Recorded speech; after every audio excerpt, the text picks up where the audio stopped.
After 6 days, Jesus took with him Peter, James, and John, the brother of James, and led them up a high mountain by themselves. There he was transfigured before them. His face shone like the sun, and his clothes became as white as the light. Just then there appeared before them Moses and Elijah talking with Jesus. Peter said to Jesus, "Lord, it is good for us to be here. If you wish, I will put up 3 shelters, one for you, one for Moses, and one for Elijah." While he was still speaking, a bright cloud covered them, and a voice from the cloud said, "This is my Son, whom I love. With him I am well pleased. Listen to him." When the disciples heard this, they fell face down to the ground, terrified. But Jesus came and touched them. "Get up," he said. "Don't be afraid." When they looked up, they saw no one except Jesus. As they were coming down the mountain, Jesus instructed them, "Don't tell anyone what you have seen until the Son of Man has been raised from the dead." The disciples asked him, "Why then do the teachers of the law say that Elijah must come first?" Jesus replied, "To be sure, Elijah comes and will restore all things. But I tell you, Elijah has already come, and they did not recognize him, but have done to him everything they wished. In the same way, the Son of Man is going to suffer at their hands."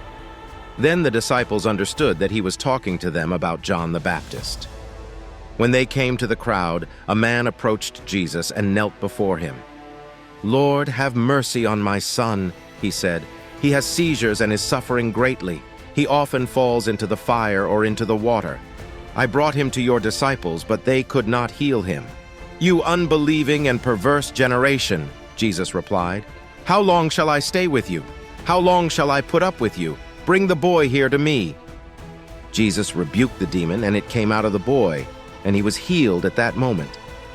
Then the disciples came to Jesus in private and asked, "Why couldn't we drive it out?" He replied, "Because you have so little faith.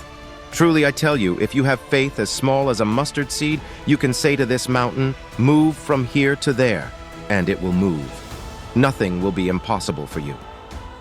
When they came together in Galilee, he said to them, "The Son of Man is going to be delivered into the hands of men. They will kill him, and on the 3rd day he will be raised to life." And the disciples were filled with grief. After Jesus and his disciples arrived in Capernaum, the collectors of the 2 drachma temple tax came to Peter and asked, "Doesn't your teacher pay the temple tax?" "Yes, he does," he replied. When Peter came into the house, Jesus was the first to speak. "What do you think, Simon?" he asked. "From whom do the kings of the earth collect duty and taxes?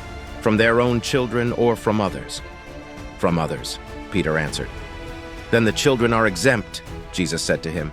"But so that we may not cause offense, go to the lake and throw out your line. Take the first fish you catch, open its mouth, and you will find a 4 drachma coin. Take it and give it to them for my tax and yours."